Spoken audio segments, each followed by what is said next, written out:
মাঝরাতের এক গভীর জঙ্গলের বাথরুম। ছোট্ট অন্ধ মেয়েটি ভেতরে একা দাঁড়িয়ে আছে। সে চোখে দেখে না ঠিকই, কিন্তু সে স্পষ্ট শুনতে পাচ্ছে তার ঠিক পেছনে কেউ একজন নিঃশ্বাস ফেলছে। মেয়েটি ভাবে তার মা, কিন্তু হঠাৎ বরফের মতো ঠান্ডা আর কুৎসিত একটা হাত যখন পেছন থেকে তার মুখ চেপে ধরে, তখন সে বুঝতে পারে তার মা তো বাথরুমের বাইরে দাঁড়িয়ে। তাহলে এই বদ্ধ বাথরুমে তার ঘাড়ের কাছে নিঃশ্বাস ফেলছে কে? বন্ধুরা, আজ আমরা দেখব এমন এক অভিশপ্ত জঙ্গল, আলাস রোবান এর গল্প, যেখান থেকে কেউ জ্যান্ত ফেরে না, আর ফিরলেও সাথে করে নিয়ে আসে এমন কিছু যা মৃত্যুর চেয়েও ভয়ঙ্কর। গল্পের শুরুতেই আমরা দেখি শামসুল নামের এক মোটরসাইকেল আরোহীকে। রাতের বেলা এই ঘন বনের মাঝখান দিয়ে যাওয়ার সময় আচমকাই তার বাইকটা নষ্ট হয়ে যায়। নির্জন রাস্তা, চারদিক থেকে ঝিঝি পোকার ডাক আর অদ্ভুত এক নীরবতা। ঠিক তখনই শামসুলের চোখে পড়ে রাস্তার পাশে একটা ছোট্ট দোকান। সে সেখানে গিয়ে প্লাস ধার নেয় এবং অনেক কসরত করে নিজের বাইকটা ঠিকও করে ফেলে। কিন্তু আসল ধাক্কাটা সে তখন খায় যখন সে প্লাসটা ফেরত দিতে পেছনে তাকায়। চোখের পলকে পুরো দোকানটাই গায়েব। সেখানে কেবল একটা অন্ধকার কলাবাগান দাঁড়িয়ে আছে। ভয়ে শামসুলের গায়ের লোম খাড়া হয়ে যায়। সে আর এক সেকেন্ডও না দাঁড়িয়ে জান নিয়ে ওখান থেকে পালায়। কিন্তু সে জানতো না মৃত্যু অলরেডি তার পেছনে বসে পড়েছে। বাইক চালানোর সময় সে খেয়াল করে তার ঠিক পেছনে বসে আছে এক ভয়ঙ্কর সাদা আকৃতির আত্মা। ঠিক একই সময়ে ওই রাস্তা দিয়ে আসছিল শাম্বু নামের এক বাস চালক। কুয়াশায় রাস্তা ঢাকা, তার উপর শাম্বুর চোখে প্রচণ্ড ঘুম। এই আবছা আলো আঁধারির মধ্যেই শাম্বু রাস্তার মাঝে অদ্ভুত সব ছায়ামূর্তি দেখতে পাচ্ছিল। এগুলো মানুষ নাকি অন্য কিছু তা বোঝার আগেই ঘটে গেল সেই ভয়ঙ্কর দুর্ঘটনা। একদিকে পেছনে ভূত নিয়ে ছুটছে শামসুল, অন্যদিকে ঘুমে বুঁদ হয়ে আসে শাম্বু। মুখোমুখি প্রচণ্ড সংঘর্ষ। ঘটনাস্থলেই শেষ হয়ে যায় শামসুলের জীবন। স্থানীয় মানুষেরা বলে এই আলাস রোবান জঙ্গল শুধু একটা রাস্তা নয়, এটা একটা নরক। প্রতি বছর এই জঙ্গলে একটা করে বলি বা মানুষের প্রাণ দাবি করে। এতদিন ধরে যারা এটাকে কুসংস্কার ভাবত, এই দুর্ঘটনার পর তারাও আজ এটি বিশ্বাস করতে বাধ্য হয়েছে। গল্প এবার মোড় নেয় পেকালাং নামের এক বাস টার্মিনালে। সেখানে সীতা নামের এক মা এবং তার মেয়ে গেন্ডিস তাড়াহুড়ো করে সিমারেং যাওয়ার জন্য বাসের খোঁজ করছিল। ছোট মেয়ে গেন্ডিসের চোখে ছানি, সে ঠিকমতো দেখতে পারে না। এই তাড়াহুড়োর মধ্যে ভুল করে সে এক কফি বিক্রেতার গায়ে ধাক্কা মারে। সীতা ক্ষমা চাইলেও সেই বিক্রেতা সিন ক্রিয়েট করে এবং সীতাকে ক্ষতিপূরণ দিতে বাধ্য করে। এমনিতেই সীতার কাছে টাকা কম, তার উপর টিকিট কাউন্টারে গিয়ে শুনল শেষ বাসটা নাকি ছেড়ে চলে গেছে। সীতা যখন কান্নাকাটি করছিল, তখন সুমন্ত নামের এক বাসের হেল্পার তাকে একটা কুপ্রস্তাব দেয়। সে বলে সিমারেং যাওয়ার আরেকটা বাস আছে, কিন্তু ড্রাইভার ঘুমাচ্ছে। যদি সীতা ডাবল ভাড়া দিতে রাজি হয় তবে তারা যেতে পারে। নিরুপায় সীতা তার মানিব্যাগের শেষ সম্বলটুকুও সুমন্তর হাতে তুলে দেয়। সুমন্ত তখন বাসের ড্রাইভার দাদাংকে রাজি করায়। দাদাং প্রথমে রাজি হচ্ছিল না, কারণ সে জানে মাঝপথে যাত্রা করার মানেই হলো সেই অভিশপ্ত আলাস রোবান জঙ্গল পার হওয়া। কিন্তু সুমন্ত লোভ দেখিয়ে বলে মাগরিবের আগেই আমরা জঙ্গল পার হয়ে যাব। তাছাড়া ওসব গল্প তো কেবলই কুসংস্কার। টাকার লোভে দাদাং শেষ পর্যন্ত রাজি হয়। বাসে সীতা আর গেন্ডিস ছাড়াও আরও কয়েকজন যাত্রী ওঠে। বাসের ভেতরে একটা আবেগঘন দৃশ্য দেখা যায়। গেন্ডিস কাঁদতে কাঁদতে মায়ের কাছে ক্ষমা চায় তার চোখের সমস্যার জন্য। সীতা তাকে জড়িয়ে ধরে সান্ত্বনা দিয়ে বলে সে নতুন চাকরিতে জয়েন করেছে, সেখান থেকে টাকা জমিয়ে সে গেন্ডিসের চোখের অপারেশন করাবে। গেন্ডিস হাসি মুখে বলে, মা, চোখ ভালো হলে আমি প্রথম তোমাকেই দেখতে চাই। কিন্তু এই নিষ্পাপ মেয়েটি জানত না তাদের বাসটি ইতোমধ্যেই মৃত্যুর মুখে প্রবেশ করেছে। কারণ সুমন্ত সব হিসেব ভুল প্রমাণ করে।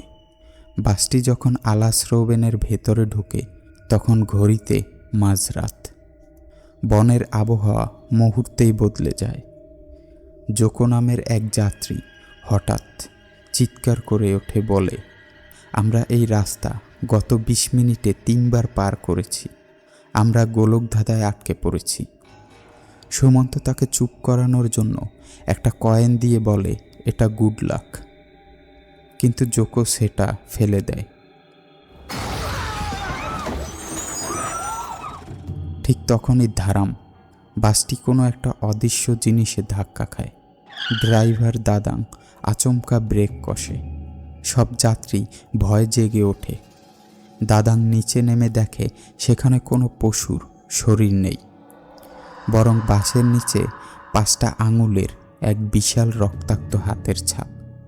সবাই যখন বাইরে দাঁড়িয়ে আতঙ্কে কাঁপছে তখন গেন্ডিস তার মাকে বলে তার ভীষণ বাথরুম পেয়েছে। সীতা ড্রাইভারের কাছে থেকে একটা টর্চ নিয়ে বনের গভীরে যায়। কিছুটা ভেতরে যেতেই সীতা দেখতে পায় এক অদ্ভুত দোকান। এই গভীর জঙ্গলে দোকান দেখে সীতার অবাক হওয়ার কথা, কিন্তু আতঙ্কের কারণে সে খেয়ালই করেনি। দোকানের মালকিন দেবী রায়াস তাদের দেখে এক রহস্যময় হাসি দেয়।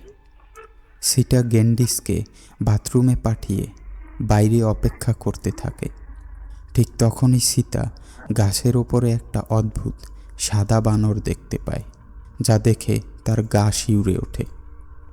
এদিকে বাথরুমের ভেতর গেন্ডিস এক ভয়ঙ্কর ঠান্ডা হাওয়া অনুভব করে। সে অন্ধ হতে পারে, কিন্তু তার শ্রবণ শক্তি ছিল তীব্র। সে বুঝতে পারে তার পেছনে কেউ একজন দাঁড়িয়ে আছে এবং সে তার মা নয়। কিছু বোঝার আগেই একটা কুৎসিত কালো হাত গ্যান্ডিসের মুখ চেপে ধরে। গ্যান্ডিসের শরীর ঝাঁকুনি দিয়ে ওঠে। দেবী রায়াসের অশুভ আত্মা গ্যান্ডিসের নিষ্পাপ শরীরে প্রবেশ করে। গ্যান্ডিস যখন বাথরুম থেকে বের হয় তার মুখে ছিল এক পৈশাচিক হাসি। সীতা কিছু বুঝতে না পেরে তাকে নিয়ে বাসের দিকে রওনা দেয়, কিন্তু তারা চলে যাওয়ার পরপরই সেই পুরনো দোকানটাও বাতাসে মিলিয়ে যায়। আর তার চেয়েও ভয়ঙ্কর ব্যাপার হলো, সীতা আর গ্যান্ডিস যখন বাসে ফেরে তাদের পেছনে পেছনে এক ঝাঁক অদৃশ্য আত্মা বাসে চড়ে বসে। পরের দিন সকালে বাসটি কোনো মতে সিমারেং পৌঁছায়। সীতা একটা সরকারি হাসপাতালের মর্গ বা লাশঘরের কর্মী হিসাবে কাজ করে, আর প্রথম দিনেই তাকে সেই শামসুলের লাশের দায়িত্ব দেওয়া হয়, যে গল্পের শুরুতে অ্যাক্সিডেন্টে মারা গিয়েছিল। সেখানে সীতার সাথে পরিচয় হয় আন্ত নামের এক অ্যাম্বুলেন্স ড্রাইভারের। এই আন্তই সীতার চাচাতো বোন টিকার মাধ্যমে সীতাকে এই চাকরিটা পাইয়ে দিয়েছিল। সীতা জানতে পারে 1 বছর কাজ করলে হাসপাতাল থেকে গ্যান্ডিসের চোখের অপারেশনের জন্য 50% ছাড় পাওয়া যাবে। সীতার মনে আশার আলো জাগে। কিন্তু শহরের বাজারে একটা ভয়ঙ্কর গুজব রটেছে। লোকেরা বলাবলি করছে আলাসরোবানে আবার 3 জন মারা গেছে এবং ওখানকার জিনভূতেরা মানুষের রূপ ধরে এখন শহরে ঘুরে বেড়াচ্ছে। সীতা এগুলোকে পাত্তা না দিয়ে টিকার বাসায় ফেরে। সে গ্যান্ডিসকে দেখাশোনা করছিল। সীতা কাঁদছিল তার মৃত স্বামীর কথা ভেবে, যে গ্যান্ডিসের চিকিৎসার টাকা জোগাড় করতে গিয়েই মারা গিয়েছিল। কিন্তু তারা দুই বোন যখন কথা বলায় মগ্ন, তখন তারা জানালার বাহিরে তাকিয়ে দেখেন গ্যান্ডিস উঠোনে একা একা শূন্যে বাতাসে কারোর সাথে খেলছে এবং অদ্ভুত অঙ্গভঙ্গি করছে। সেদিন রাতে সীতা গোসল শেষ করে শোনে গ্যান্ডিস ঘরের ভেতর কারোর সাথে কথা বলছে। গ্যান্ডিস বলছিল সে চোখ ভালো হলে বুদি আর তার মাকে নিয়ে ঘুরতে যাবে। Dek, mau pamit sama kamu tapi কিন্তু অবাক করা বিষয় হলো সীতা যখন টিকার ঘরের দিকে তাকায় দেখে টিকা তো বাইরে যাওয়ার জন্য প্রস্তুতি নিচ্ছে। তাহলে গ্যান্ডিস কার সাথে কথা বলছে? সীতা দরজার ফাঁক দিয়ে উকি দিতেই তার কলিজা শুকিয়ে যায়। সীতা চিৎকার করে দরজা ধাক্কা দিয়ে ভেতরে ঢোকে, কিন্তু ততক্ষণে সব শান্ত। গ্যান্ডিস বিছানায় নিশ্চিন্তে ঘুমাচ্ছে। পরের দিন সকালে টিকা দেখে গ্যান্ডিস একটা খাতা নিয়ে ছবি আঁকছে। গ্যান্ডিসকে জিজ্ঞাসা করতে এসে অত্যন্ত কর্কশ গলায় বলে, চুপ থাকো। সে আসলে সেই অভিশপ্ত বাসের ছবি আঁকছিল যা আলাস রোবান পার হচ্ছিল। একটা অন্ধ মেয়ে নিখুঁতভাবে বাসের ছবি আঁকছে, এটা দেখেই সীতার বুক কেঁপে ওঠে। হাসপাতালে আরও একটা হারহিম করা ঘটনা ঘটে। বন থেকে একটা পুরনো মানুষের খুলি উদ্ধার করা হয়। বু এমা নামের এক অদ্ভুত বৃদ্ধা পুলিশকে সাহায্য করতে সেখানে আসেন।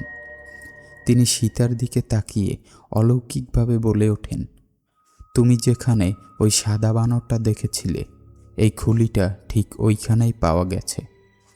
সীতা স্তব্ধ হয়ে যায়। এই বৃদ্ধা কিভাবে জানল সে সাদা বানর দেখেছে? আন্ত সীতাকে সতর্ক করে বলে, বুম এমা আলাস রোবানের সব রহস্য জানেন।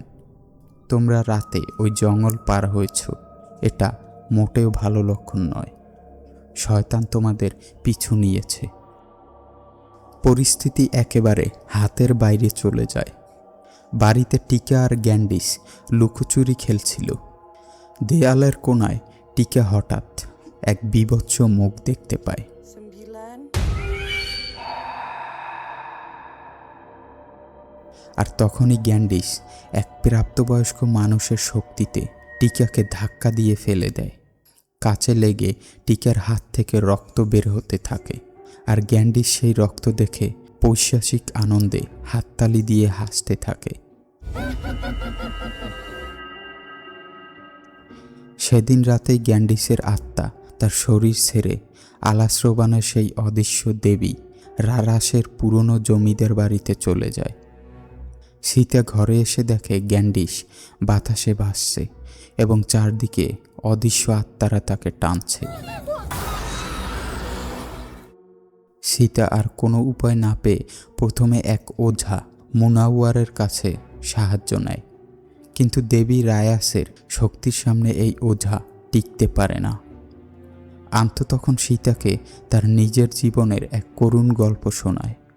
কয়েক বছর আগে তার স্ত্রী ও সন্তানও এই জঙ্গলের কুসংস্কারকে অবহেলা করে রাতে যাত্রা করেছিল এবং 1 মাস পরে তাদের লাশ পাওয়া যায়। আন্ত সীতাকে নিয়ে যায় মোবারেজো নামের এক শক্তিশালী তান্ত্রিকের কাছে। মোবারেজো মন্ত্র পড়ে গ্যান্ডিসের শরীর থেকে আত্মা তাড়ানোর চেষ্টা করতেই সেই অশুভ শক্তি টিকার শরীরে ভর করে।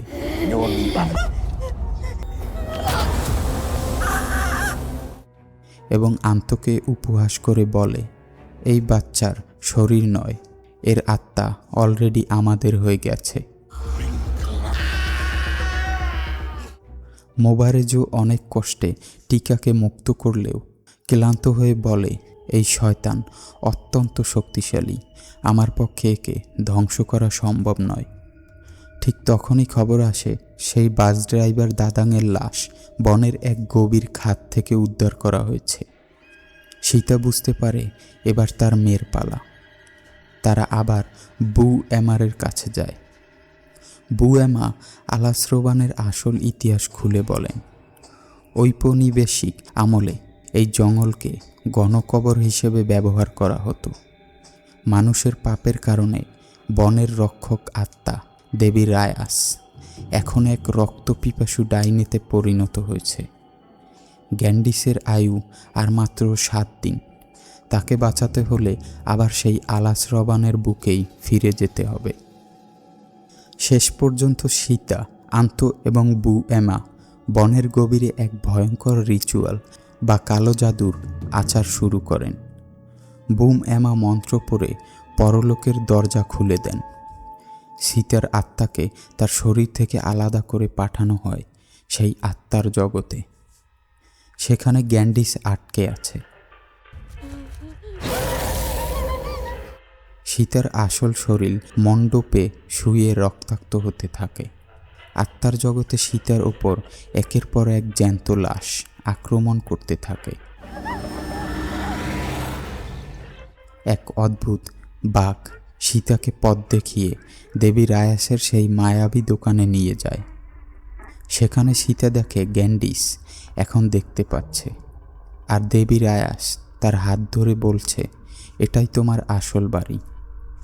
সীতা চিৎকার করে গ্যান্ডিসকে জড়িয়ে ধরে পোর্টালের দিকে দৌড়াতে থাকে, কিন্তু ডাইনি রায়াস গ্যান্ডিসকে ছাড়বে না। চারপাশ থেকে হাজার হাজার কঙ্কাল সীতাকে চেপে ধরে। কোনো উপায় না দেখে এক মা তার জীবনের সবচেয়ে বড় সিদ্ধান্তটি নেয়। সীতা ডাইনির দিকে তাকিয়ে বলে, আমার মেয়ের বদলে তুমি আমার আত্মাকে রেখে দাও, ওকে ছেড়ে দাও। দেবী রায়াস এই চুক্তিতে রাজি হয়। এক ঝটকায় গ্যান্ডিসের আত্মা বাস্তব জগতে তার শরীরে ফিরে আসে। গ্যান্ডিস চোখ মেলে চিৎকার করে ওঠে, কিন্তু সীতা আর চোখ খোলে না। সে চিরতরে হারিয়ে যায় সেই অন্ধকারের দুনিয়ায়।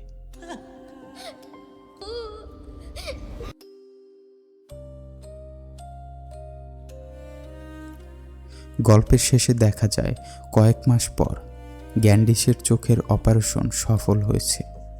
সে এখন পুরো পৃথিবীকে দেখতে পায়। কিন্তু আফসোস, যে মাকে দেখার জন্য সে এত ব্যাকুল ছিল, সেই মাকে সে প্রথম দেখে একটা ফ্রেমে বাঁধানো ছবিতে। বন্ধুরা, আলাস্রোবানের এই অভিশপ্ত রাস্তা আজও ইন্দোনেশিয়ার বিদ্যমান। আজও রাতে যারা ওই রাস্তা দিয়ে যায়, তারা গাড়ির পেছনে কারোর উপস্থিতি অনুভব করে।